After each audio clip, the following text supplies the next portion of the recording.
To Bethlehem one Christmas Eve, Joe and Mary made their way. The frost was lying thick and deep, and the winter winds did play.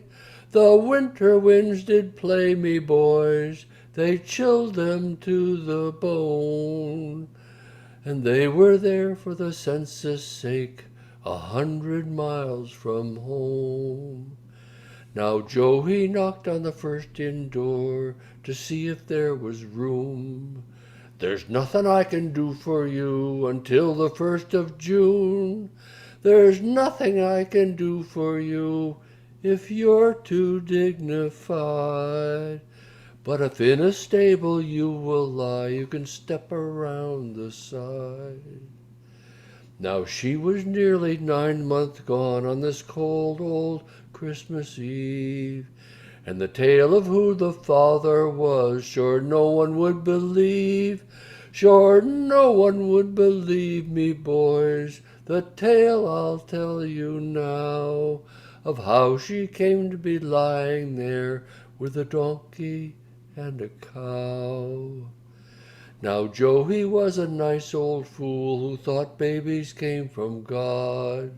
She didn't like to contradict, he was such a nice old sod.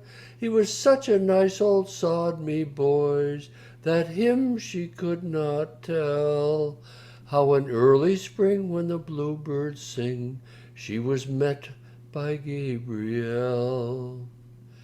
"Hail Mary, dear, you're full of grace," said Gabby pleasantly.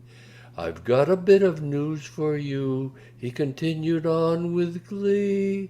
"You're going to have a baby boy," he went on with a grin, "and you'll be the first to have the likes without committing sin."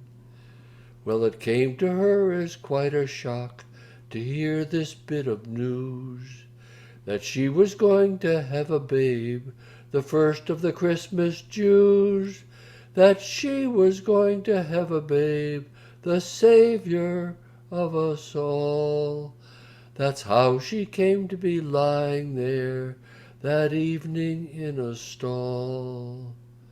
But Joe he was pacing up and down, and he was shaking like a leaf, and when the baby boy was born, he heaved a sigh of relief. Mary says to Joe, "Thank God for that," in accent sweet and mild. "Jesus Christ," said Joe, "so that's what they named the child."